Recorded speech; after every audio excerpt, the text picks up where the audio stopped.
Enter the creative paradise of Scrap Mechanic.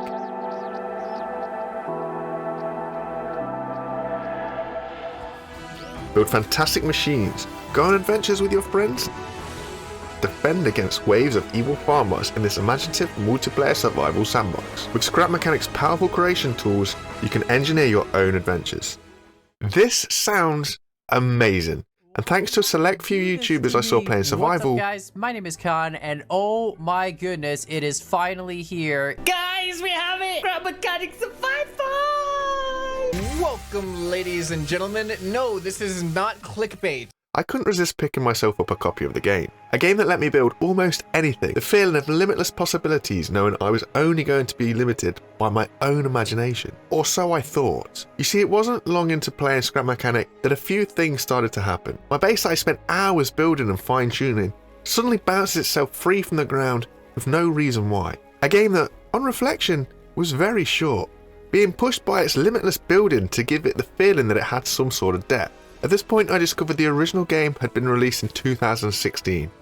My heart sank. It had taken 4 years to get Survival out and ready, and after 4 years, this was all we had. Looking over the dev blogs, it became apparent that "coming soon" was the developer's favourite choice of words to string the player base along with the hope and anticipation that something might drop soon. It had been over 2 years since Survival has been released, and we find ourselves being shown the same "coming soon" narrative, being teased with what the devs have been working on for the last couple of years. Things like sticky wheels, a new boss, a new enemy, yet we don't have anything. So how come the player base is able to introduce things the devs only tease? Thanks to people like Dr. Pixel, you can now get sticky wheels in the game. Sure, well, they're not the real deal, but would you be able to tell? I've been hard on Scrap Mechanic over the years, but honestly, it's out of frustration. Frustration for a game that a lot of players see has so much potential, so much going for it, but it feels like the devs just don't share that enthusiasm about their own game. Bugs and glitches plague the game and haven't been fixed. A game that literally could rival some of the most popular creative survival games out there, but it feels like it's all an afterthought. Sadly, the game has dropped in players over the years, and because of the ridiculously slow development, 6 years to where we are today, I fail to see how a small game like Scrap Mechanic will ever be up against the titles it could have been. That's where the frustration lies. Seeing a game with so much potential being wasted and left to die, only being held up thanks to the modders who have tried their best to add more content to the game than the devs have. If it wasn't for the modders, this game would have died long before it even got to Survival. It's almost like the devs have seen the modders' capabilities and decided they would rather just do the bare minimum than let the community take over, seeing them profit from game sales but let all the content being added in for free. It's disappointing. Slow progress kills games, and after 6 years, is it time Scrap Mechanic was laid to rest?